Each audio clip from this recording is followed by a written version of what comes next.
that though. They definitely need another cornerback. I mean, they haven't really had a good cornerback since Jalen Ramsey, so I mean that's a good pickup for them. Um, as far as the Rush trade, I don't know. There's a few offensive linemen I feel like the Seahawks can still get to maybe persuade Russ to stay. But at the end of the day, it is still the Seahawks' choice whether they want to trade him or not. But Russ has a no trade clause in his contract that says he has to basically approve where he goes. So that's kind of the crazy part too, is like he's kind of, I feel like he's kind of in the driver's seat. You know, he's if they don't beef up his O line, you could very well see him, you know, want to leave. Not only want to leave, but also like if he doesn't like the fact that they're going to send him to the Jets or to, you know, somebody else that he doesn't like, he doesn't go. And that's crazy. I definitely feel like if they're going to trade him anywhere, it would probably be the Bears at this point. But I also feel like the Cowboys. I don't feel like the Bears are going to go after him now, honestly. I'm interested by this. So they signed Andy Dalton today, which is got a lot of people thinking that maybe something happened with a conversation about Russ, and maybe they're out of the conversation to get him now. So that definitely was an interesting development today. They signed Andy Dalton for I think 1 year. And a lot of people were making fun of the GM on Twitter for his not so great quarterback options. You know, trading up in the draft for Mitchell Trubisky. You know, and signing some other not, you know, lackluster quarterbacks. Getting Nick Foles was obviously a terrible trade for them. So at this point, I think Russ is kind of safe for now, but we definitely got to pick up one of these offensive linemen that are still left, or else I don't think our season's going to be looking too hot. Right. So speaking of O linemen, Roshocker, me and you are both Raider fans, and we pretty much lost our whole O line today. Talk to me about how you're feeling right now, and what does that mean for Derek Carr? What does that mean for the O line? What does that mean for potential receivers? Let me know your thoughts there. So being a Raiders fan, you know, the moment I saw that, I was like, okay, there has to be like some type of reasonable, you know, decision with this. I started looking all over the place, and I couldn't find not one positive thing from another Raiders fan. Like, it was just, you know, you try to look at Cap. Were they trying to save Cap? No, we actually hurt ourselves even more letting them go. And I guess come to find out, Ronnie Hudson asked to be released. So you talking about someone who's made it to, I want to say 4 or 5 straight Pro Bowls with us, has clearly been one of our best offensive players. And to let him go, to not save Cap, is like, okay, what are we doing, guys? You know, you start seeing a lot of Ken Gruden, you know, get along with players who are like already at a superstar level. Is he just trying to just straight go young? You know, what's the plan right now? Right. So, you know, losing our O-line, I mean, that was our strength supposedly the last couple of years, is our O-line. You know, get beefy. We got, you know, a young Colton Miller, 6'8", 300 pounds. You know, Trip Brown was supposed to be that guy for us. Richie Incognito was supposed to play real well. You know, our O-line was supposed to be our strength. And now we're just like straight, you know, rebuilding our O-line. So it does put a lot of worry on, you know, what's next. You know, who are we targeting in free agency? So far, the only move that we made was bringing in Yannick Ngakoue. But, you know, we definitely have a lot of holes that we need to fill. And it's kind of interesting because here's the other thing too, is that if you think about it, Yannick, I think probably the biggest reason why we got him was because Gus Bradley.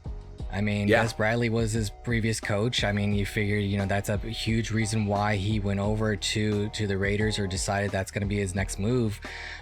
Yes, pass rush was important for us, but man, losing O-line, so now Carr's not protected. If we keep Carr, which sounds like they're going to try to extend him, then lose Tyrell Williams. Well, not necessarily lose him. He wasn't really healthy, so but it still was one receiver off of the team. Then also Nelson Aguilar was another one, just gone. Like so we went from having a potential good receiving core to now we definitely need to go after receivers, whether it be the draft or whether it be free agents. And I don't know how how many receivers are really on the board right now. Yeah, and I'm starting to see talks that the Raiders are interested in Juju Smith-Schuster. I know Marvin Jones just went to Jacksonville. Jacksonville's really getting stacked. We'll talk about them later. But yeah, it's like, okay, you know, what are we gonna do? I remember earlier in the year, John Gruden's like, oh yeah, I got a list of players that are ready to come to Vegas. You know, they're just ready to, you know, come out here. I got a group of people. They're coming. They're coming. Okay, where is this list right now? You know, because so far we've only made one move, and I haven't really seen any other talks about any other players. So Right. come on, Gruden, show us something. Yeah, it's pretty rough out there. I mean, if you look at just the list right now of who's made moves so far, you got New England making a lot of moves, and there was an interesting stat or a statistic that said that the Patriots spent less than 400 million in over 10 years, and they've spent close to 100 already this year. Like, it just shows you that they're realizing that it's gonna be a little bit tougher to find those guys that are bargain players that are gonna be able to build around their system that they have over there. I don't know. It's like, how long can that happen? You know, because do they keep Cam Newton, or is he the answer this year? But they made a lot of moves. They did what? Jonnu Smith and Hunter Henry this year, going back to that dual tight end threat. Yes. And they picked up Nelson Aguilar and Kendrick Bourne, Jalen Mills, Judon from so they got a pass rusher from the Ravens. Got him coming off there.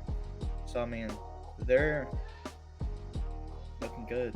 Yeah, they've made a lot of moves, a lot of key moves. But here's the thing with Nelson Aguilar. So if you think about what Nelson Aguilar did with the Raiders, Derek Carr threw the ball up to him and floated the ball probably a good 60 yards a play. You didn't really see him going underneath or seen him going, 10-yard outs or 10-yard slants or anything like that. It was mainly throwing the bombs, post routes, fly routes. So you really didn't see that. Do you really think that Cam can do that, the same thing that Derek Carr did for Aguilar, or is Aguilar going to bust over there? I'll let you go first, Rose, since you're more, as you know more about Nelson since y'all had him this past season. I feel like you guys probably know. Yeah, I mean, honestly, if I had to put my money on it, I would have to say I would think Nelson would be more on the bust side of things. I mean, for one, in a Belichick system, we've seen so many different receivers go over there and struggle. I'm going back to Chad Ochocinco. I mean, he had a hard time trying to fit in with that system. So yeah, just like Koolaid, you made really good points. Cam, we've seen his throws. He does not have the same arm that he used to, and even still, in Cam's heyday, he still struggled with a lot of short medium accuracy, and that's something that we've always seen from a Belichick offense. So yeah, I really don't see Nelson really having a good year, but it's just one of those things where Belichick was sitting back, saw Brady, get Gronkowski, get Antonio Brown, get Leonard Fournette, and he's up here in cold New England taking L's, watching his old quarterback get a Super Bowl, and he's like, you know what? We got to do something. He's up here spending like us getting a stimulus check. He's all like, hey, we need to go out there. We need to just spin. I don't care. We're going to put a lot of talent around there. And Belichick's, he's a stubborn guy. He's one of those people where I know he heard a lot of people saying, oh, he can't win with Cam Newton. Why is he bringing Cam Newton back? And, he's going to show, okay, we're going to do this my way. I'm getting a lot of players back. There's a couple of players coming back that didn't play last year because of COVID. Right. So, he's really trying to beef up. It's going to be a defensive wheelhouse. He really is going to try to win on defense. He's going to pound the rock with Cam and with other running backs that are there, and just try to control clock. And he's going to win the Belichick way. So that's what I see what's going to go on right now. What's your take, Rowdy? So here's my take on the whole. I've seen a lot of people hating on Cam Newton, saying they're still gonna go 8-8. They're not gonna make the playoffs. Here's the point I brought up. Cam's Newton's best years in Carolina, right? Who was Cam's always go-to target?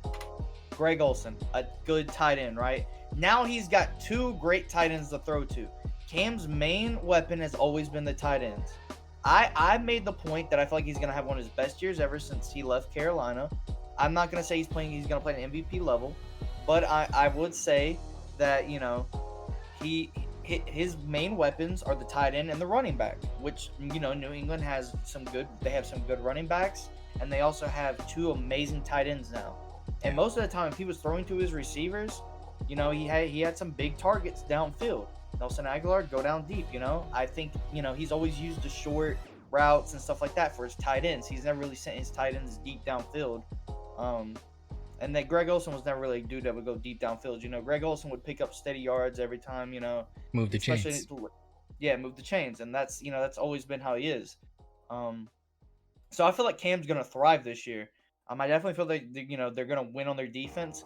But I feel like Cam will thrive this year, having 2, you know, elite tight ends in the league.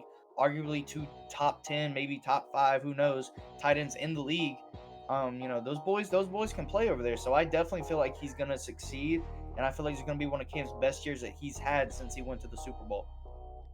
Yeah, somebody in chat saying Gronk Hernandez 2.0. So Jonnu and Hunter Henry, just the preppier version of Gronk and Hernandez. That's a very good point, though.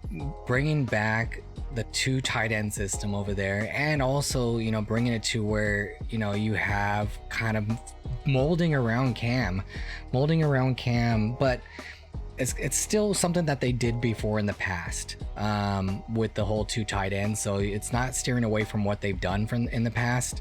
But can Cam get away from the scrambling? Can Cam stay in the pocket and scramble when he needs to? Because we've seen that plenty of times where he scrambles when he doesn't need to, and it puts unnecessary pressure on him, and it also makes it to where the receivers just don't get to where they need to get. It's just really hard to see him switch that up this late in his career. I mean, if he hasn't done it already. And yeah, I mean, he's taken so many shots. I really don't see him changing from that. But like Rowdy was saying, with the tight ends, you know, the different weapons that he has, he doesn't have to necessarily stay in the pocket for so long. I mean, if you got 2 tight ends that are making quick routes and he can get rid of the ball, then, you know, that would be something to where he doesn't have to worry about taking hits. He doesn't have to worry about, you know, sacks coming his way. And that's one thing that was always in a Belichick system with Brady, was Brady would get rid of the ball really fast. So that's going to have to be Cam Newton's best friend right now. It's just quick releases, you know, tight ends getting open really fast. They're going to do a lot. I still see them doing a lot of read react with Cam. He's going to run the ball. He's going to carry the ball at least, you know, 8 to 10 times a game, even more. But it'll be design runs. And then when people are trying to play up, you got your tight ends getting open. So it'll be up to him to make the smart plays. And I think that'll be available for him. Yeah. So tomorrow, 4 p.m. Eastern, legal tampering is over. Teams can talk to players. So not necessarily needing the agents to be able to talk to, or to be able to negotiate, which this year was one of the first years that they allowed players to represent themselves and to be able to be their own agent, to avoid waiting until after legal tampering. So that was definitely pretty interesting. Still think we see a lot more moves between tomorrow and Thursday. Starts to die down, you know, the next couple of days after that. But I mean, we've already seen a lot of moves these last couple of days. Bud Dupree getting paid with the Titans. We've seen the failed experiment with Clowney there. So what does that mean for Bud Dupree? Do we think that's another failed experiment? Did they just waste a lot of money? 82 mil over 5 years. Like, that's a lot of money for A guy, he's been consistent, but I don't know. There was a lot of talent in that with the Steelers for pass rush. So does he do the same thing with Tennessee? What do you think, Rowdy? So I want to take on two takes here. First, I don't know what in the world the Steelers are doing in free agency. They are stinking up the joint big time, just losing players and signing nobody. But hey, they extended their GM, so way to go, Steeler Nation. Right. You know, but honestly, there was an interesting. I've seen a few Steeler fans pointing out that Bud Dupree was honestly a big part of that defense also, though. Yes, TJ Watt is a phenomenal player, and TJ Watt definitely does his work. But at the same time, you also have to give prop to Bud Dupree. He was also a big part of that defense. When he went down, the defense was significantly less efficient, So I definitely feel like he's going to do better. I feel like Clowney's not past his prime, but Clowney's definitely not what he was a couple years ago, especially just with the injuries he's had. So I feel more of the fact that it wasn't Tennessee's system. I feel like that's more of just Clowney. He's not what he was. Does he have the help with the Steelers is another thing too, is with the Steelers as he will, and with the Titans. With the Steelers, he had a great front line too. The D ends were great over there, the D tackles. You had TJ Watt. Yes, TJ Watt's a big name, but he also had there was a good D line over there too. Yeah, I mean, I can definitely see that point, and we've seen that happen with plenty of players. And I mean, they've kind of had that example on the other side of the field for the Steelers. They've showed where they've had players who thrive when there's a star player on the side of football, like Antonio Brown and Juju Smith-Schuster. Juju thrived when Antonio Brown was there because he was getting double teamed a lot. Antonio Brown was getting double teamed by the defenses, which was giving Juju a whole lot more open passes. And as soon as Antonio Brown left, we seen Juju's numbers just drop like no other, and he just hasn't played that well, showing that Juju's, he's maybe like a second or third best guy on the offense, but he's not going to be that number one guy. I mean, we'll see how it goes this year. I think Bud Dupree, I think he'll be able to play pretty well, but I mean, who knows with Tennessee's defense? But I mean, they've had a good defense this past year or two, and they've shown that they can be a good team. So I see him thriving. I don't know if he'll be what he was in Pittsburgh, but I definitely see Bud Dupree being a good pickup for the Titans. Okay. So let's kind of jump out of free agency real quick and talk about this topic that everybody's kind of thinking of lately. So Drew Brees retired. We know that happened. He retired. That opened up a big hole right away that they did not expect. They still had the possibility of Winston, which they did re-sign, and then they did this interesting contract re-signing or extension for Taysom Hill. Now, a lot of people were thinking this is dumb, but I mean, here's my take. Obviously it was a cap move. Every single year that they did on there is completely voidable. It's a completely voidable contract. So, L's or dubs, was this a smart move on the Saints side? We'll start with Roshocker on this one. Yeah, for me, a huge dub. Going into free agency, everybody knew that the Saints were cash strapped, that it looked like they wasn't going to be able to make any moves. And yeah, for them to be able to do what they did with Taysom, like you said, every year is voidable. They can play with his contract every year to make it more flexible for them to possibly bring in somebody or to re-sign somebody. So yeah, it's a dub. They saved a lot of money, and they're able to try and build something in New Orleans. And I wouldn't be surprised if they make a move that will put them right back at, competing for a Super Bowl. Okay. What's your take on that, Rowdy? I think it was a great move. It's all avoidable. So I mean, what do you really lose here? And you can have, you can see how Taysom Hill plays out along with Jameis. I don't know how the Saints are going to do this upcoming season, especially with the quarterbacks.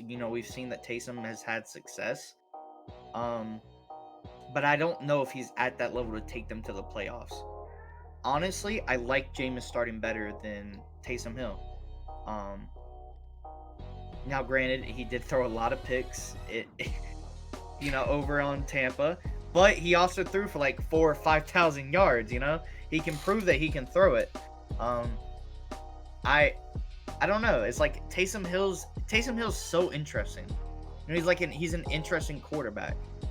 We haven't seen. I don't remember the last time we've seen a quarterback be used like he is. Like it's not like when he's out there on the field. It's not like he's throwing 20, 30 passes a game. It's like it's so unique how he's used in that offense that I'm interested to see how he plays now that Drew Brees isn't there. To take over majority of the snaps, and they just normally bring him in for an occasional 3 or 4 yard run.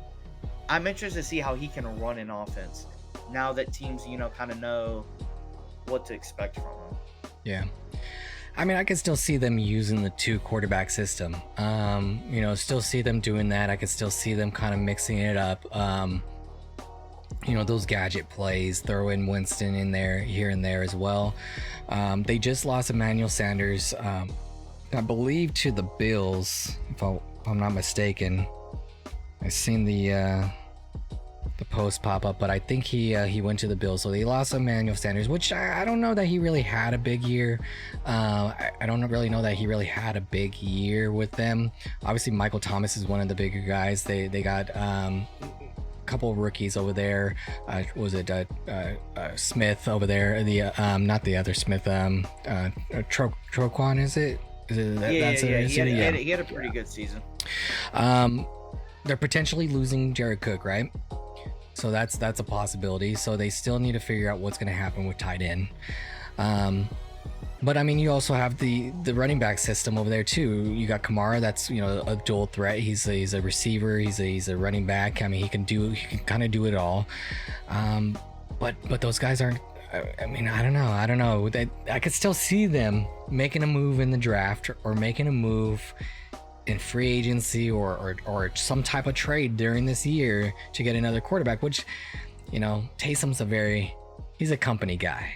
If you want to put it lightly, he's a company guy. He's doing what needs to be done for the company to do his part, whether that's restructuring his contract, playing tight end, playing receiver, playing running back. The guy's probably going to punt it tomorrow. I mean, the guy's a company guy. He's going to do what he needs to do. But we've seen that happen before. We've seen that with a little bit of it with Tebow.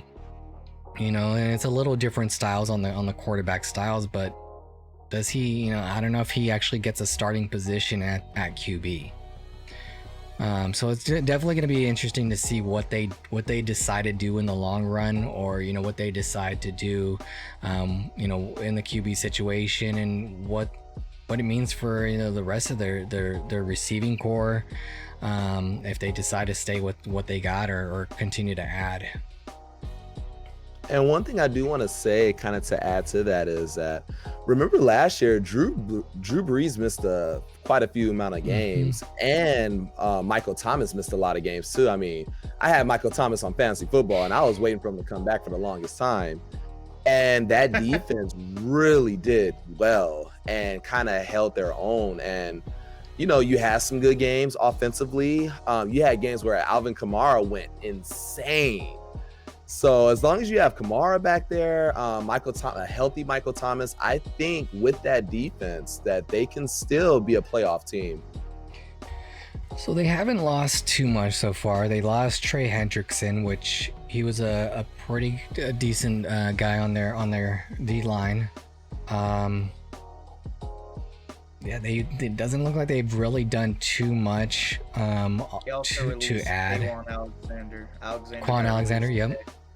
So Quan Alexander, so they lose another guy, which he didn't make too much of a splash when he went over there from San Francisco. I don't think he did really too much, but Hendrickson, I think that was a big one because he was starting to be an up and coming, rusher. He was making a lot of plays for them. So that one could potentially hurt him if they don't make up for it. Because we know, when you lose somebody, you got to make sure to fill that spot, whether that's in the draft or whether that's in free agency. But there's definitely some holes. I mean, potentially receiver, potentially tight end. They just got Josh Hill. He was they let go. Josh Hill left from them to Detroit, so they're potentially losing another tight end and Jared Cook. So I mean, the biggest moves that they've done was the QB situation, but it doesn't necessarily answer their question of, is that going to be their QBs of the future? You got Jameis on a 1-year deal, and you got Taysom Hill on a basically cap move, which he was pretty much on a year-to-year deal if you think about it. So what team do we want to take a look at next and jump into here? Let's look at the Jaguars. The Jaguars are looking real splashy, bringing in Urban Meyer, and they've made a lot of moves. I say we take a look at the Jaguars. Like that. Yeah, they've made a lot of big moves today. Rowdy knows about one of the moves. Listen. They can listen. 3 years, 40 million. They can have them. I forget that. That's fine by me. So typical Jags fashion, they're going back into the beefing up of the defense. They're going back into beefing up the defense because if you think about old school Jags was really about the defense. Their offense would get you by, but their defense is what really helped out with the Jack Del Rio over there. That system, you had a lot of good guys that they drafted very well. So I mean, if you look at it now, it seems like they're kind of going that route. They got Shaquille Griffin, they got Rayshon Jenkins, they got let's see who else is on that list. Sidney Jones was already there. I mean, they're making some decent moves so far. But Shaquille Griffin definitely was a big hole that they had, I feel like, because they were very young at corner. They had CJ Henderson that they just drafted this past year. They lost some people over there, so I mean, getting Shaquille Griffin was definitely something that they needed to do. But I mean, there's still some holes over there. We could definitely still say, there's some holes, but I mean, they're doing the right things in the draft. They're doing the right things in free agency. Feel like they're on the right track to making this possibly a winning football team again. What do you think, Rowdy? So I just want to point out the fact that they've signed 3 Seahawks players, Carlos Hyde and Shaquille Griffin. So thank you, Jacksonville, for just taking every player we had left. Great. Dorsett was a big one. Dorsett was a big one. He is the type of dude who, he's not gonna consistently be there, but when he makes plays, he makes plays.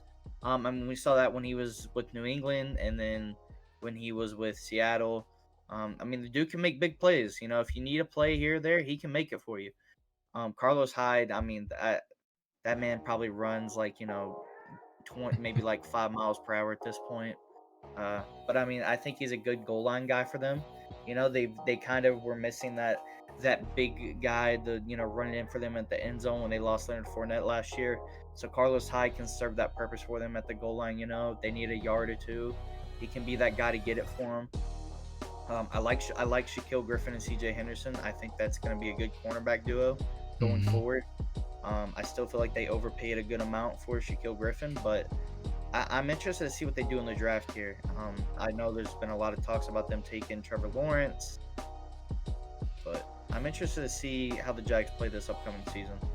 I wish this would show me, but I'm pretty sure they were up there on teams that had the most cap. I think they were top 5 on most cap this year. So yeah, they were. So I mean, they had the cap to spend.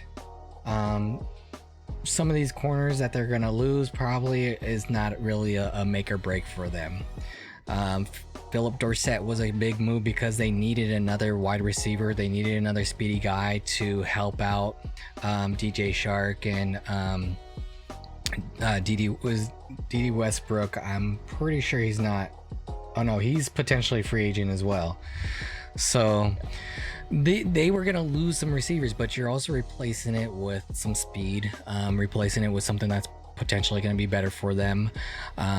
They had a good young running back last year that did them pretty well. So losing Leonard Fournette wasn't a huge thing for them. Plus, he wasn't really producing. Carlos Hyde is kind of that third down, short yardage guy for them, that bulldozer guy, like you said. He's gonna probably be your goal line guy or something like that. So, I mean, that wasn't a big move, but it was something that they could basically get a little bit of extra, reps for somebody else, or take that running back off the field for them. But yeah, let me hear what you have to say, Roshocker, because I know this is one that you wanted to kind of cover, and one that you feel like it was a winner yesterday, right? Or these last couple days. Yeah, I'm really excited about the moves that they made. I mean, for one, you look at the record that they had. They went 1-15, so the only place you could go is up from here. And to add Shaquille Griffith with just the linebacking corps that they have already over there, I really see that defense being really good. They added Marvin Jones, Jamal Agnew, receivers to that receiving corps. And it's just a wait and see what they're going to do in the draft. Are they going to bring in Trevor Lawrence? And you just see a lot of excitement. Like you mentioned about the back, Robinson, he rushed over 1,000 yards, and they had really wanted something out of Fournette, and Fournette was just a bust like every season with them. Whether it was just not coming into camp, in shape, getting in trouble. So yeah, they got a young running back. They need a quarterback, which they're probably going to fix in a draft. You got Shark.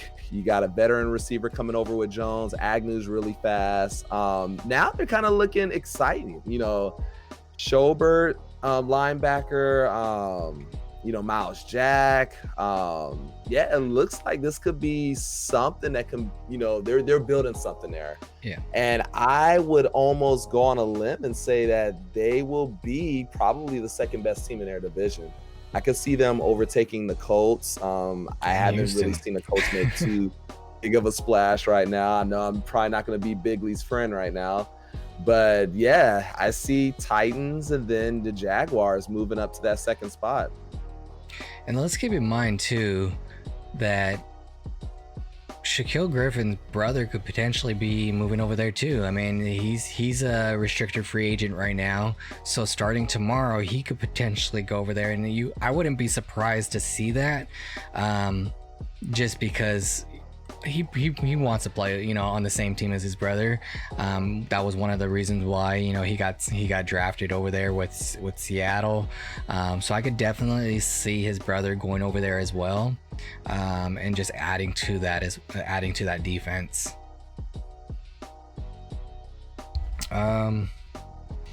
So let's see.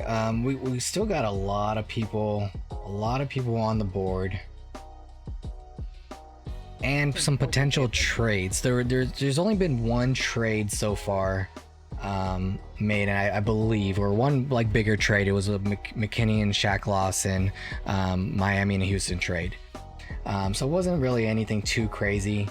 But is there any other big names on the board that you guys see, and anyone that you could see going to a surprising team? I'll go ahead and let you go, Rowdy. Hold on, I seen John Ross there. Did that say he went to NY? Did he go to the Giants? Yeah. Hold on a minute.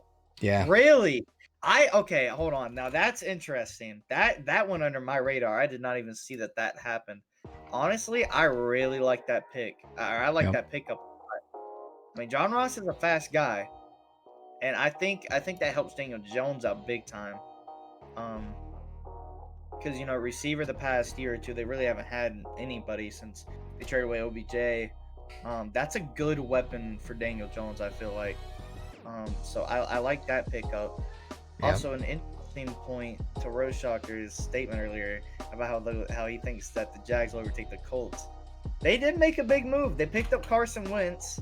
They've got a quarterback for the future. Now, granted, they still need.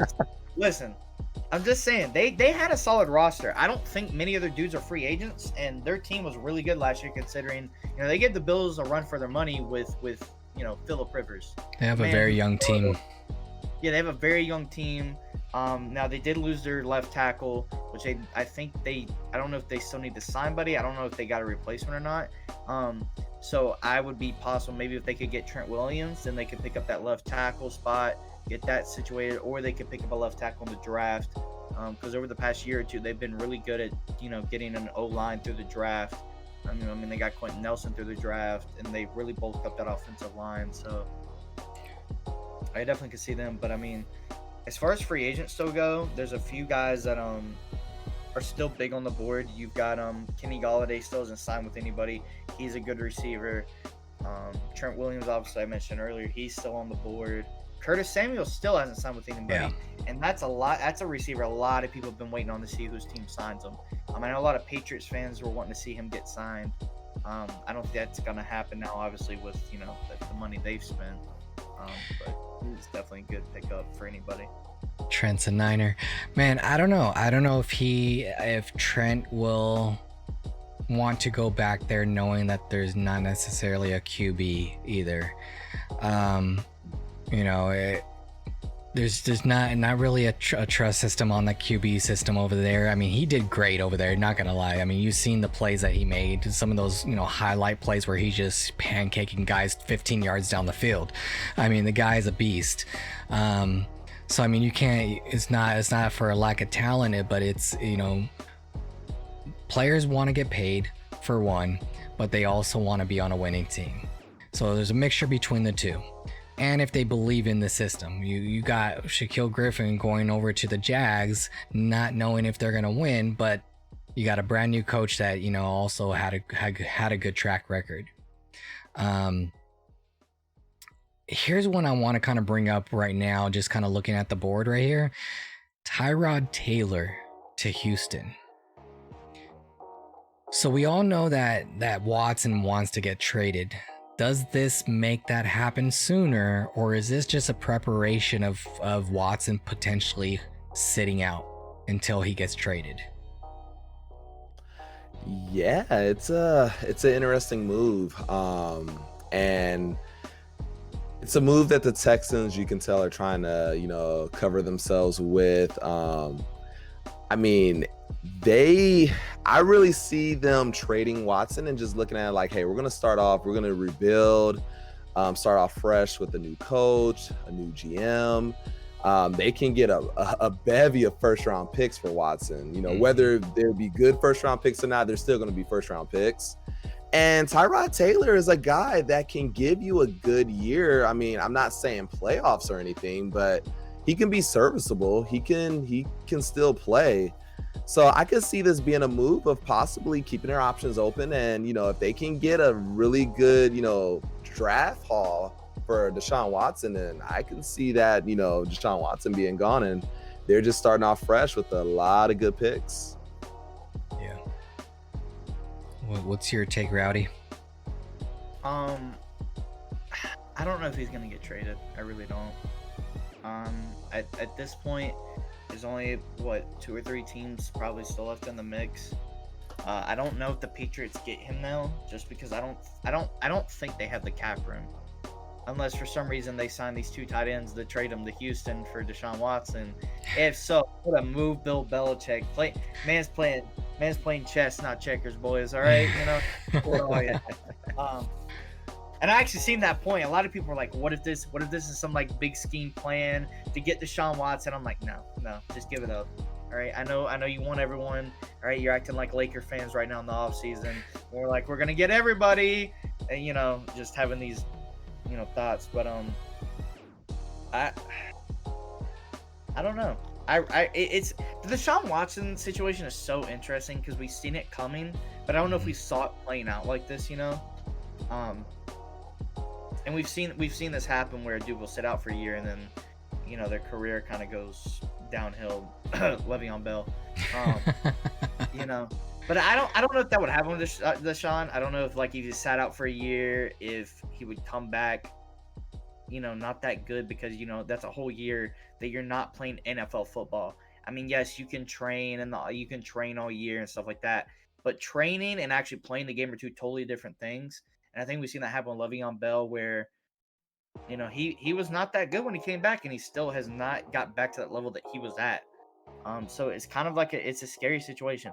But honestly, I think he sits if they don't trade him. I don't think he's gonna risk an injury or anything like that.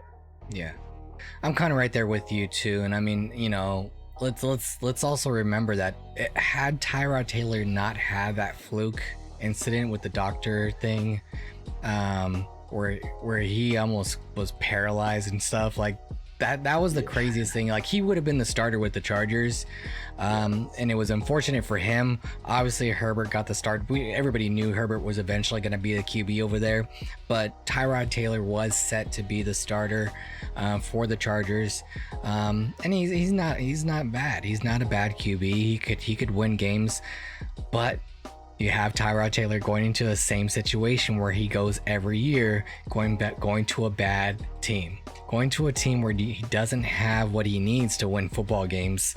So it's unfortunate for him, you know, and he might be able to win some games, but they might be the worst team in that division next year or this coming year.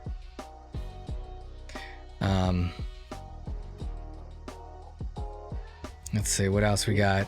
We think with Herbert gonna have a sophomore slump. I don't know that he has a sophomore slump. I think they're also making some of the right moves. They need to figure out a tight end situation because they just lost Hunter Henry. They don't have a tight end over there. They have an injury problem too. Between Keenan Allen and just everybody, I don't know if it's the players or the system in their sports and conditioning, you know, their training staff, that's causing all this. Because I mean, we've seen it plenty of times on different teams. We've seen it with Washington, and that's the main reason why Trent Williams wanted out. He wanted out because of, you know, the injury proneness over there. So can they stay healthy? And if they could stay healthy, then Herbert has a good year again, because they're making the right moves over there. Same thing, I mean, you had Austin Eckler was out kind of up and down throughout the year as well. So yeah, I really think they need to help him with the draft. Definitely look into getting a running back in there, because like you said, Austin Eckler was up and down. They tried to get Joshua Kelly in there.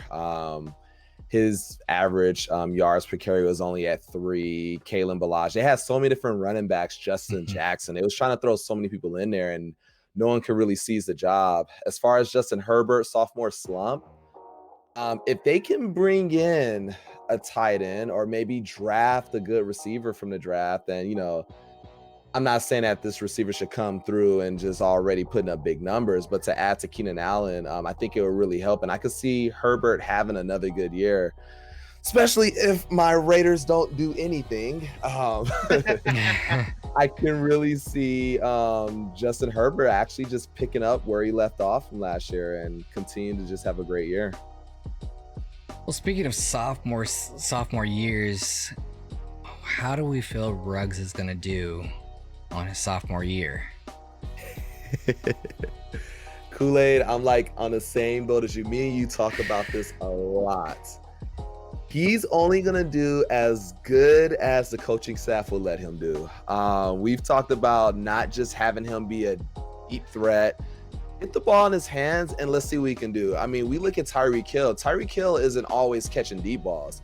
Right. He's getting jet sweeps. He's getting bubble screens. They're doing crazy, what you call when they snap the ball and it goes straight to him and he's running with it. Let's utilize his speed and just let him go crazy and see what we have with him.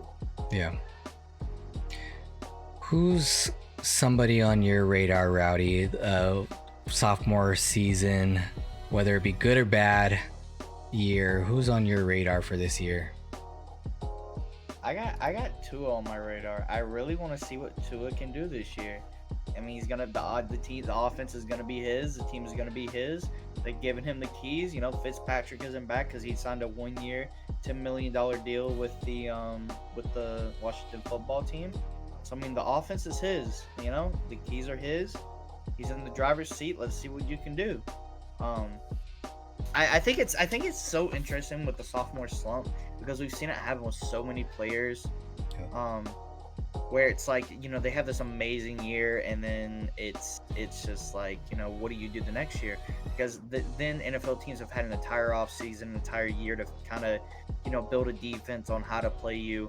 And we've seen this happen with players, especially Dak Prescott. You know, he didn't really have a sophomore slump, but he definitely, this past year he was lights out. I mean, he played amazing. Say what you will about him, but he played amazing. But that second year, he didn't play as well as he did his first year. But I definitely want to see what Joe Burrow can do coming back from this injury. They got to get him an offensive line. But I definitely want to see what Joe Burrow and Tua can do in their sophomore years. Yeah, that's a huge question mark right there with Burrow. Burrow, we all know he's a great player, but coming off of that type of injury, we know how that can be. You know, Carr experienced something very similar with a leg injury, well, just a leg injury in general, and it gets quarterbacks very paranoid and trigger happy. So I'm very interested to see what happens there. Plus, we also need to see some type of receiver moves. What happens with AJ Green? We've seen John Ross is gone. They have Auden Tate and T. Higgins, but so I mean, you have a very young receiving core. They really need a veteran over there, but they need a veteran that can stay healthy. Tyler Boyd as well, yes, but they need a veteran that can stay healthy, and they also have that tight end curse as well. They always get a great tight end, and he just gets a season-ending injury. I don't know what it is about the Bengals, but every single year you see a tight end go over there. I mean, Tyler Eifert was over there. He had a season-ending injury. He's with a new team. He was fine. So I mean, you get to think about some of these teams and just what's happening around them and the injuries, and get to thinking, what's the reason for that? Because they go to another team and they're just fine. So what's causing this, and can they stay healthy? Because that was a crazy injury.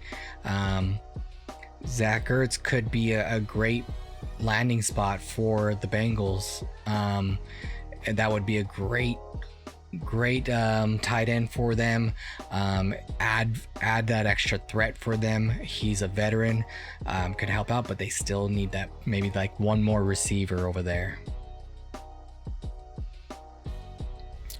Let's see.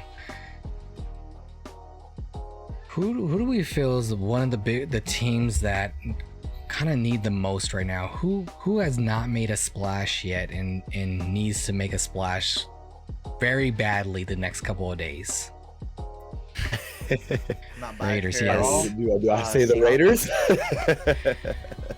I think both of our teams here both have not made splashes. If anything, all they've done is lose players and pick up. At least you guys have picked up a player. My Seahawks have picked up nobody, and I mean absolutely no one. We have stunk it up. We've signed 0 offensive linemen. We've let like 3 of the top offensive linemen go.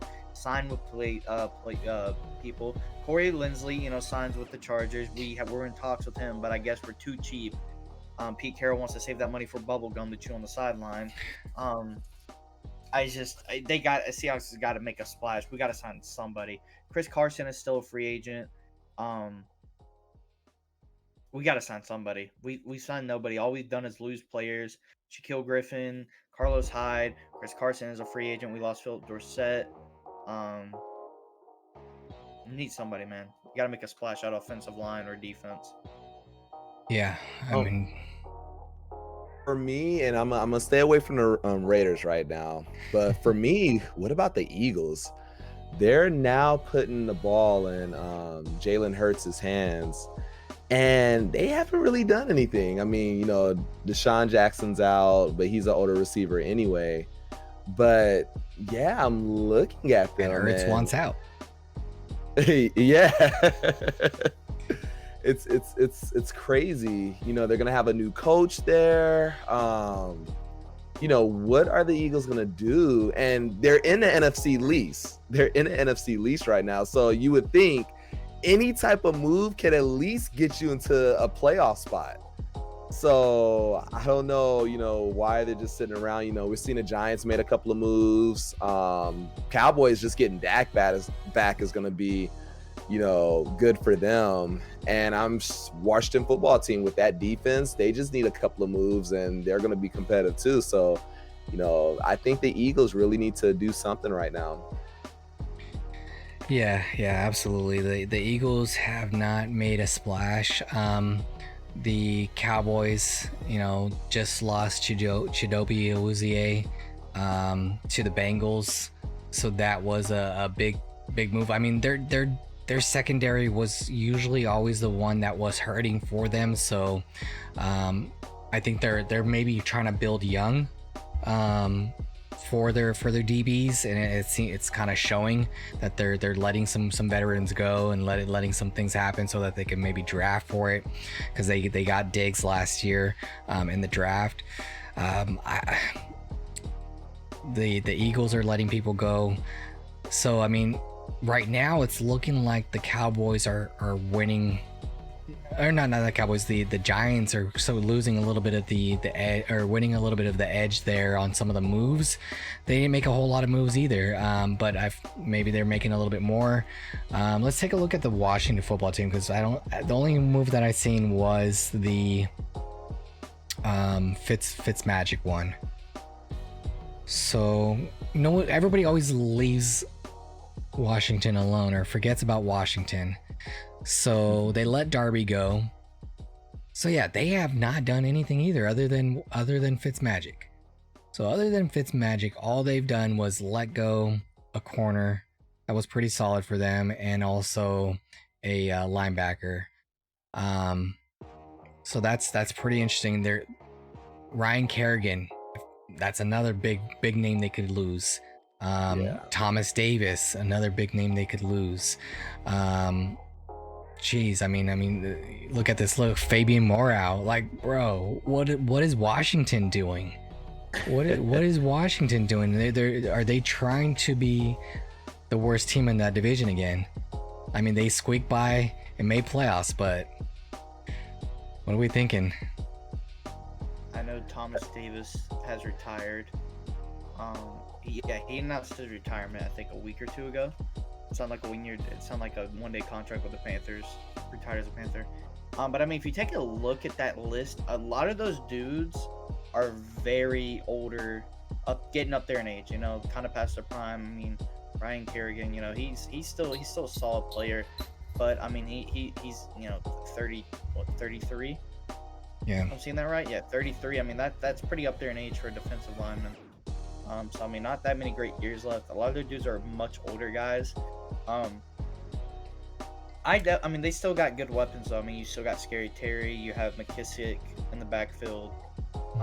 So I definitely see them being a decent team. I mean, let's be honest. That division's probably going to be the Cowboys, unless the Cowboys play awful like they did this past year. I mean, the Cowboys are just so above every other team in their division, just talent-wise. It's going to take probably another year or two drafting, signing guys, getting these rookies, kind of, progressing them for a year or two. I think it's going to take a lot of rebuild before any of these teams really even have a chance.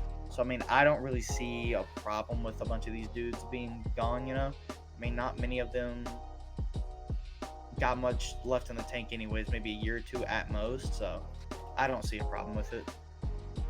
Right. Here's a big one here. Arizona Cardinals. They haven't made too many moves yet, but one of the bigger moves was J.J. Watt. They added J.J. Watt, obviously with Hopkins over there. That only probably made sense, but they're losing Patrick Peterson. Kenyon Drake's still up in the air. What happens with him? So they also need to make some moves on the secondary side. There's room. Rodney Hudson. Sounds like he might be going to the Cardinals after leaving the Raiders. That's very possible. So, I don't know, man. The Cardinals are always very close to being probably the best team in that division or close to it. Obviously, with the Rams, their defense is always really solid, and that helps them get by. Seattle, they always have a good first half of the season. We always talk about Russ and how he's MVP worthy, but then it just goes downhill the rest of the season. But Cardinals, their team is very young. They also have a very young coaching staff, so they're always very close to being the best in that division. And there was so many games that they lost last season that they probably should have won, and they could have had a very big season, but it just did not happen.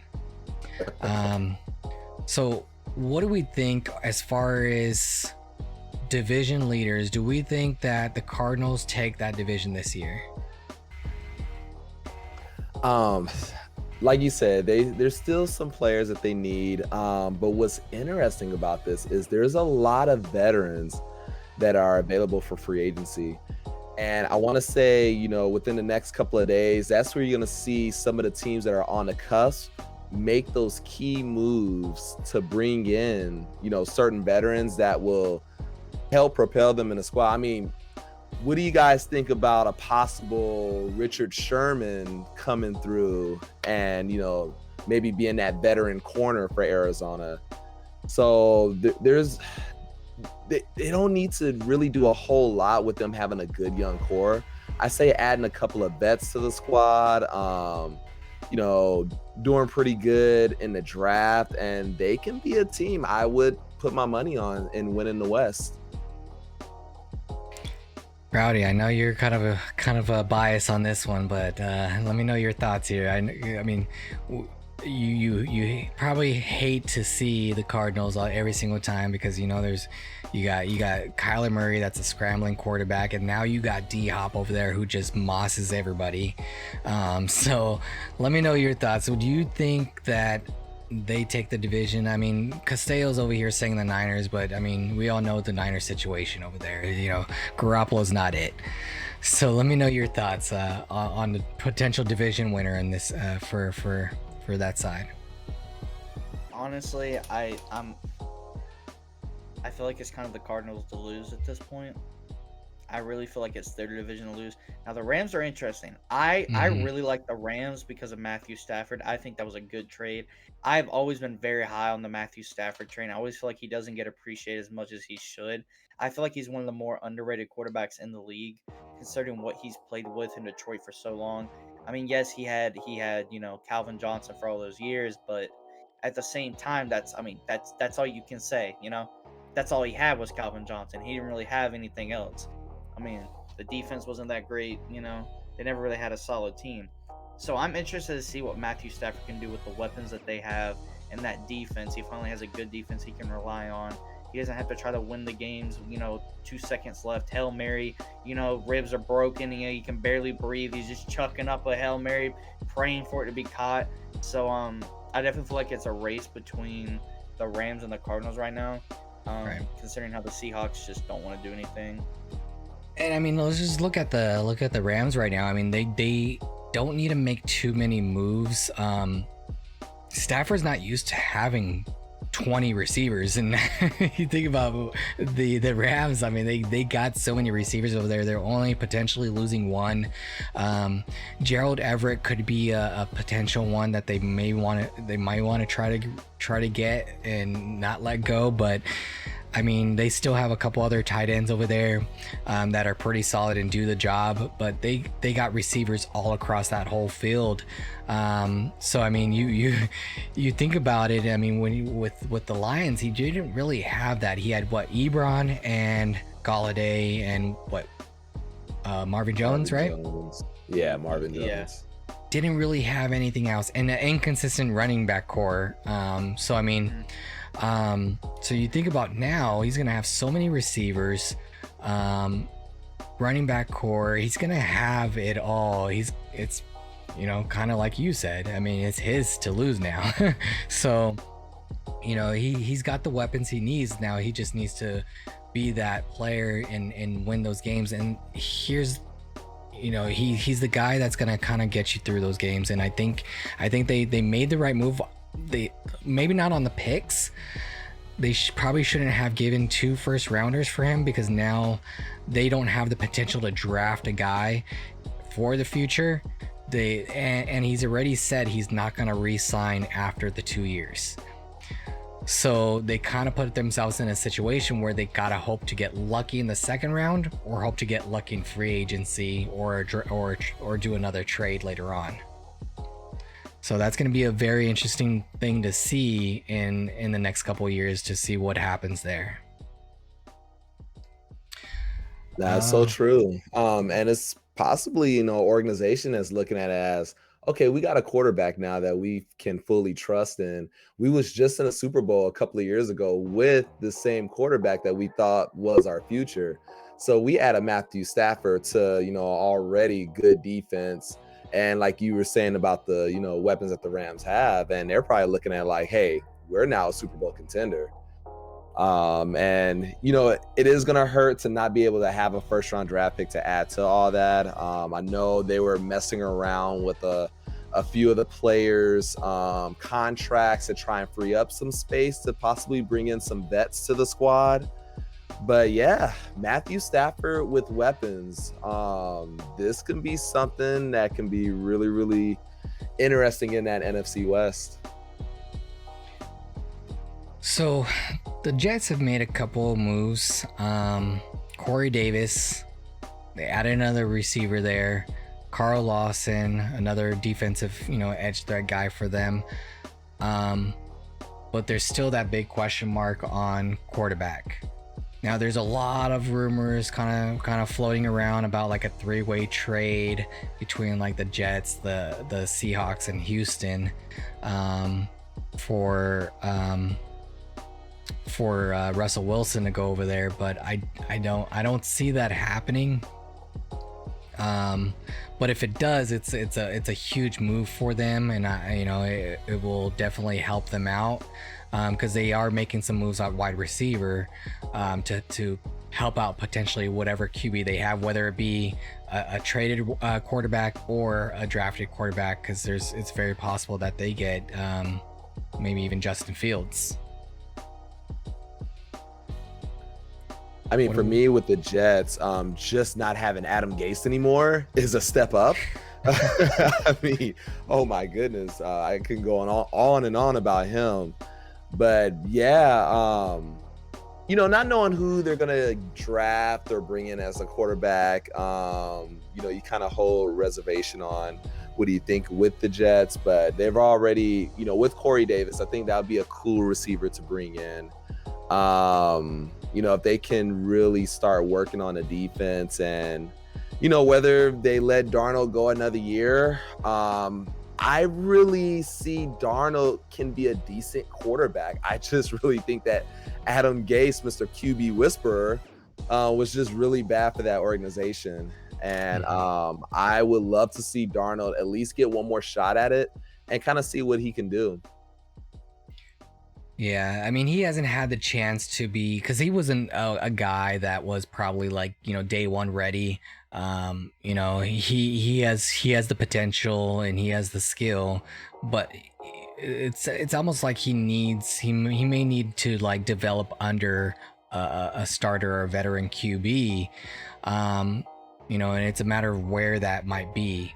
There's rumors about him possibly going to, Washington. And if that happens, I mean, you got Fitzmagic over there, the QB of 1,000 years. So, I mean, you could definitely see him getting developed a little bit over there. But, I mean, it's going to be interesting to see if Darnold stays there, or if he gets traded and lands somewhere else, or if his career just dies. I mean, we think about, a QB that had potential and that his career is just dying. Josh Rosen. What the heck happened to him? What the heck happened to Rosen? Chosen Rosen, guys, Yeah. he got drafted in what was it, the first or second round, with the First Cardinals. round. He was a first round guy. First round pick with the Cardinals, then gets traded to Miami, then gets released again, and now he was with the or he got traded again or got released and picked up by the Niners. He's last time I checked, he was on the Niners depth chart. Obviously he hadn't started any games, but geez, man, that poor guy, like he had a shot to potentially start a game, but he just again got thrown into the wolves. He was not a guy that was going to be ready to start day one. Yeah, so he got traded from the Cardinals because Kyler went over there, and then he got released or traded or something over there in Miami because Tua is just that guy cannot catch a break with any system. He goes everywhere, and his career just dies because another QB oversteps him. Yeah, that's really hard. And he was drafted first round, 10th pick. I'm kind of interested to see all the quarterbacks that was in that draft. But yeah, same here. I really don't know, don't even know what roster he's on right now. And it's really unfortunate. I think he got beat out by Ryan Fitzpatrick when he was, in Miami. Just someone that was highly regarded coming out of college, and yeah, just straight disappeared. That's just really sad. He was in a good draft class. He was the number 10 overall pick. He was in Baker's draft class. Oh. He was, yeah. So Baker Saquon, went first. Sam Darnold. Yeah, Baker went first, and Saquon, then Sam Darnold, our favorite third overall draft pick all time.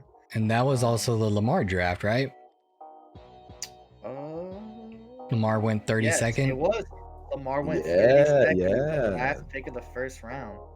Like imagine like if the Cardinals had went Lamar instead of Rosen, or imagine how different. Like 32 was crazy for Lamar to drop that far back to 32.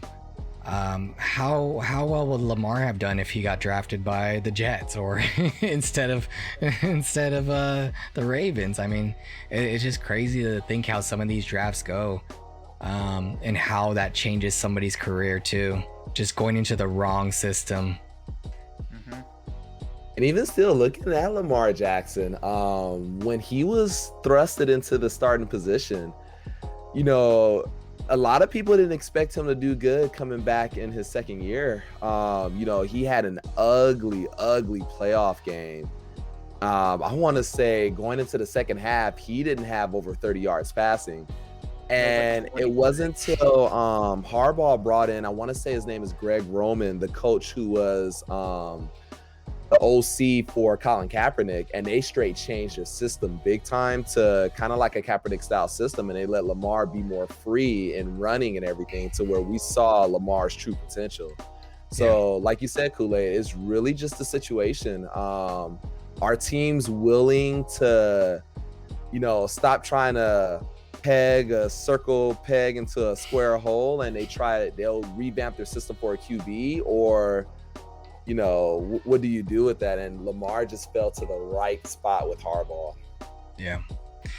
And I know it's also surrounding him with the things that he needed to, getting receivers and getting additional running backs, and so doing additional things to help him out. I mean, that's just a Harbaugh move. Had him been in a different situation or a different system, you don't know that he would have got the right tools. And we know that when he first came over there, he was having trouble learning the playbook.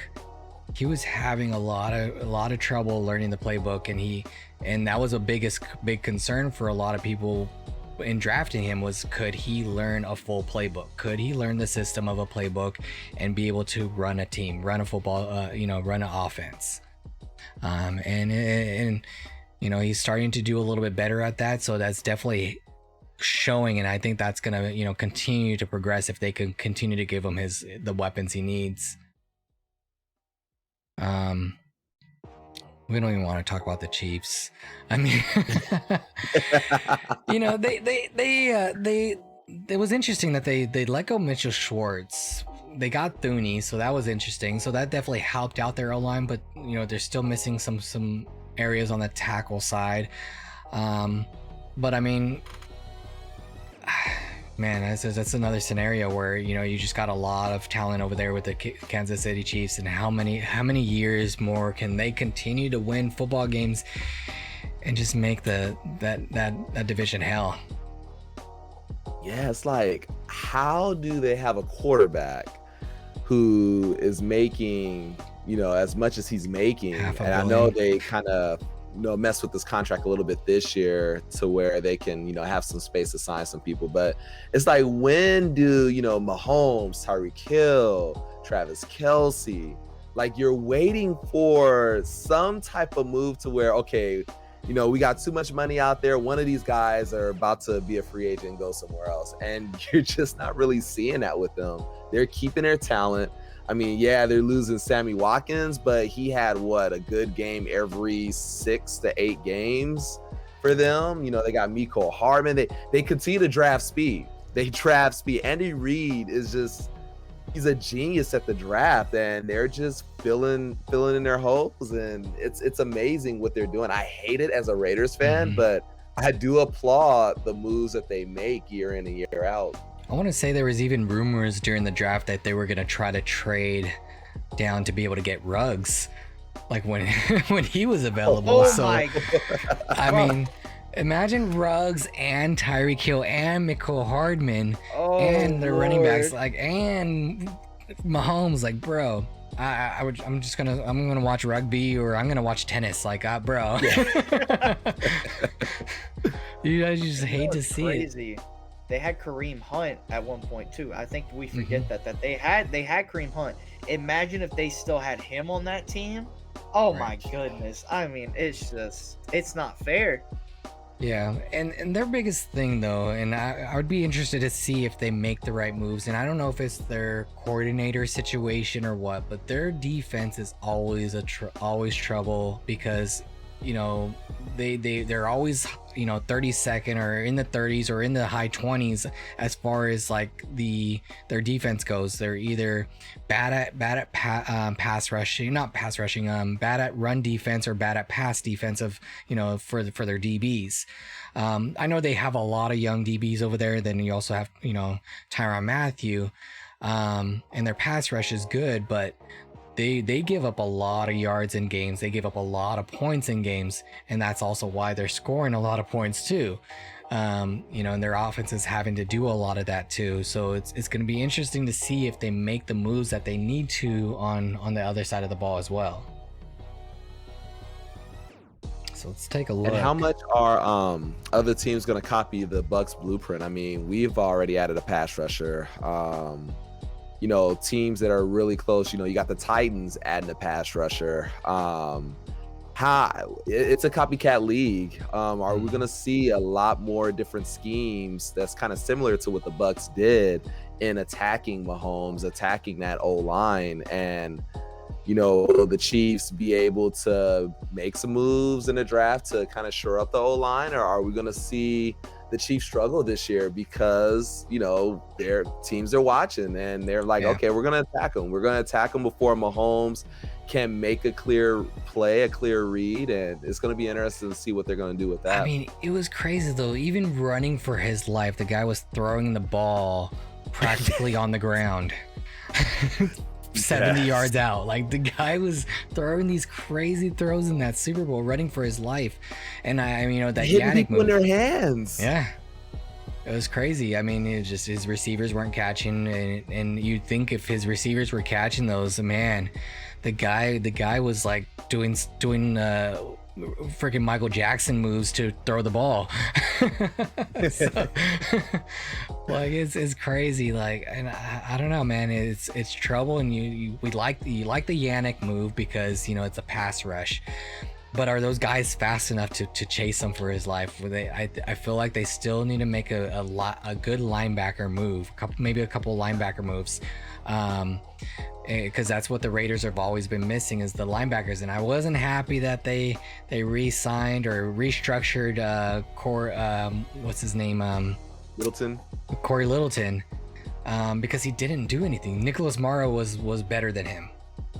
And so that's definitely saying a lot, and that just shows, paying these guys sometimes because of their name or because of what they did on another team isn't gonna always translate on your team because they don't fit your system. So yeah, you definitely have to take that in consideration. And good thing like he wasn't like grossly paid, but Nick K, he stayed healthy. Man, Nick K was another one. He made some plays for us too. Yeah. Let's see. Predictions. Any predictions out there as far as either team moves with the rest of free agency or trades, or even just what's to come on the season records, or who's gonna shock us coming out of free agency? Go ahead, Rowdy. Let's see. Who's going to shock us coming out of free agency? That's a good question. Honestly, I could see whatever team. So I think Juju's going to sign a 1-year deal with, I don't know who, but I think he's going to sign a 1-year deal with the team. And honestly, I could see him having maybe a really good 1 year, depending on the team he goes to. I think a 1-year move is going to be the deal for a lot of these dudes that maybe are still left in this upcoming day or two. Just to kind of bet on yourself. I feel like a 1-year deal honestly can help you a lot of times more than a 4-year deal can. Just depending on the player you are and the season you had. Because let's be honest here, if Juju signs a 3 or 4 year deal, he's not going to get paid that much, considering the season that he just had. Mm-hmm. Or he's going to want to get paid a lot, and someone's going to do it, and it's going to be a bust. But I think he kind of knows what his worth is right now, unless he's crazy and he's just, grooving, doing his little dance that he does. Please, I don't know. I think he'll have a decent year depending on who he goes to. Other than him, I see JJ Watt not having a good year, honestly. And I know it's going to be surprising for a lot of people to hear. I don't see JJ Watt having the impact that a lot of people think he's going to have on that Cardinals team. We've seen JJ Watt just, I don't know. I'm not saying he's overrated, but I feel like everyone still thinks this is the JJ Watt from a couple years ago, and he's not that. He's not that, he's not the, I fear Aaron Donald more than I do JJ Watt, honestly. Just even whenever you see Aaron Donald on that field, I think you fear him more nowadays than you do JJ Watt. JJ Watt's kind of like, he's going to get double teamed, and that's about it. He's not going to get as many sacks as he used to. So I see JJ Watt not having a great year. And surprise team, I see the Patriots winning their division over the Bills. Ooh, nice. Okay. Yeah, that's an interesting one too, because the Patriots are coming off of one of their worst years ever. When was the last time you haven't heard of the Patriots having a winning record, let alone being in the playoffs and being number one in their division? And it's very possible that division could start to be a tougher division too. You think the Bills are up and coming. They're making some big moves. Miami's starting to make some moves that they need. So I could definitely see Miami potentially coming up there as well. Jets might be a little ways away. I don't know that the Jets are going to make big splashes or be the team to worry about yet. They're always a force on defense, but they need to make some moves on offense and figure out their identity on offense. And it's been a while since they've been able to figure that out. So yeah, that's going to be interesting. What about you, Roshocker? Who do you think? I'm looking at the receivers, and I know just with the Raiders need one, I'm hoping that we can bring in someone like a Kenny Golladay, a number one receiver. I know there's talks that the Raiders are interested in Juju, and all honesty, I don't think Juju is a number one receiver. And to put him with our guys, I just don't know how much of a help that would be for Derek Carr. But some other teams that I'm interested in are the Cardinals. I can really see the Cardinals making a push. I mean, they already got JJ Watt. I say that there are a few bets away from, I want to say, taking that division and possibly competing for an NFC crown. So yeah, definitely want to see what the Cardinals end up doing. If I had to make a bold prediction, I will say that the Arizona Cardinals will make it to the Super Bowl. Wow. Bold prediction. Yeah. Wow. We went that far. We went that far. Okay. Give me what that guy's having. Jeez. I was just thinking, like, okay, who's gonna come out? Maybe having winning. Who has a better year? But you said Super Bowl. That's interesting. I mean, Bucks. You had Arian Foster go over there and just, or not Arian Foster, Bruce Arians, Arian Foster. Man, wow, that's completely off. Bruce Arians completely changed the identity over there, and made that team a winning team again. Made the right moves that they needed, receiving, running back, the defense, the QB situation there. He knew what needed to happen to be able to win the game too. Play calling schemes and all that Brady did. So I mean, it's interesting. I mean, you could definitely say that Brady was a big factor, and of course he is, but he also had a lot of bad games too. He also had a lot of bad games which they still won. You think about him just throwing picks, blind reads, and the different things that he did. But yeah, I feel like that's an interesting one to look at next year. I don't know that they have another season that they did. I don't know that they repeat, but it should be interesting to see what happens there. Now, as far as what I would like to see, bro, man, you said it, Roshocker. The receiving core, we definitely need some additions there. I mean, Kenny Golladay would definitely be a decent one there. Curtis Samuel, another speedy guy, would be great. But defense is huge. They need to beef up that defense. They need to put pressure on Mahomes. They need to put guys that are going to be able to keep up with Tyreek Hill and Mecole Hardman. They really need to make some moves that are gonna be able to keep up with all that speed on that in that division. Because you think about it, any other teams, there's not really too many other teams that have a lot of speed that we will see in the year. So needing to be able to keep up with that speed is important. My surprise this year, I think the Jags make a splash, make more of a splash this year, and I feel like the Jags have a very big potential to even squeak by as the division leader there. Are we saying playoff team? Playoff team, yes. I feel like the Jags could potentially, making the right moves and on the track that they're going, we think about their division. Their division's not the hardest division, so who do they need to beat out? They need to beat out Houston. Okay, Houston hasn't made the moves that they need to make to be able to win that division. Then the Colts are a wild card team. The Colts are definitely a wild card team in that division too. Titans, they got Derrick Henry, but they're inconsistent. They are very inconsistent. They win a game, they go and win a game by a blowout, and then they go and lose a game by a blowout, or they go and barely lose a game that they should have won.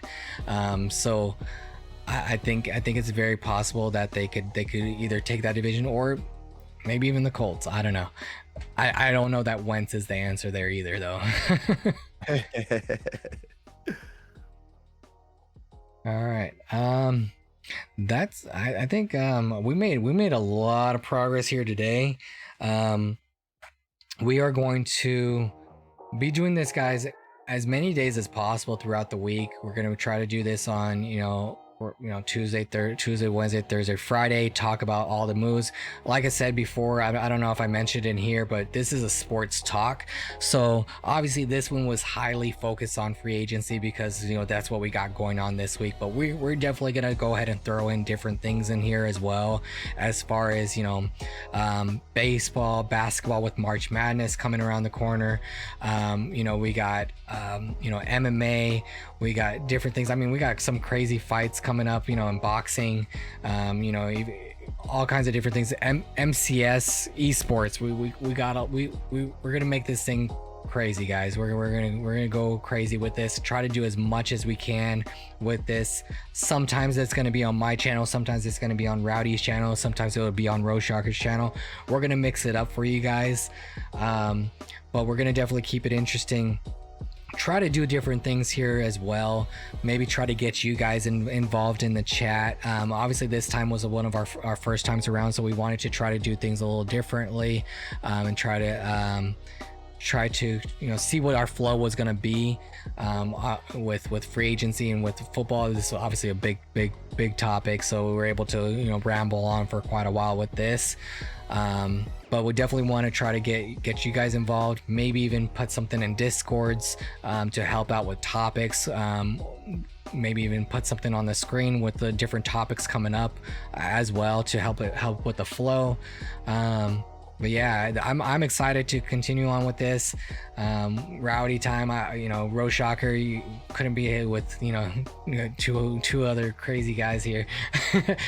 get some more energy aside from me, because my energy is not to their level anywhere near, guys. But I will ramble. I will talk about sports all day. Sports is one of the things I love to talk about. But I definitely had to get some guys with some energy here, because these guys are crazy. Anything, Rowdy? Anything you want to add here? Roshocker, anything you want to add? Seahawks, please don't trade Russ. Please, I'm begging you. I don't want to cry. I don't want to cry on my first live stream back. Please, I beg you. That's all. And yes, want to just throw that out there. Rowdy's first stream back. We're super excited if you guys can come out and support him. Go ahead and let everybody know about your new time changes and everything with that. Oh yeah, so your boy's making a change. I'm normally at night demon the party. I bring the party at night, but you know what? I was like, there's not enough partying going on in the daytime, so I'm officially moving to 12 p.m. Eastern. Every Monday, Tuesday, Thursday, Friday, and then Saturdays we will have 8 p.m. streams for a Cubby's Club Hour. So if you love some club music, some shenanigans, definitely come up then. I will have the rowdy fro on. If you've ever seen Shocker with his afro on, it's pretty much the same deal. Pretty much the same thing. Do we get like an alter ego though? An alter ego, Rowdy? Because we know we got Theo Koolaid. I don't know you guys know who Theo Koolaid is. Theo Koolaid. Yes. Also, exclamation Rowdtime, exclamation Roshocker in the chat as well. We got their Twitch links in there, as well as their merch, guys. Go check out these guys' merch too. These guys got some dope merch. Rowdy's got that style, like what is it? What's the wrestler's name? Roddy Piper. Roddy Piper, yeah. Rowdy. Same thing, right? So we got his. Roshocker just launched his merch. His merch is pretty dope. It's his is fully customizable too, which is pretty cool. I was able to customize one as well. I got the Roshocker in the front and got the Let's Shock the World on the back. So that was pretty cool that can kind of customize that. But yeah, exclamation Roshocker, exclamation Rowdtime. Check out their Twitch links. Give them a follow as well. Check out their merch as well. Like I said, we'll be doing this as much as possible, guys. Potentially also having special guests, just depending on like what it looks like, but we definitely want to have like some type of topics for you guys and do different things. But of course, right now with free agency, it was pretty easy just to flow that throughout the whole time as well. All right, guys. You guys have a good night. This has been fun. We will see you guys next time on Sports Talk. Let's go.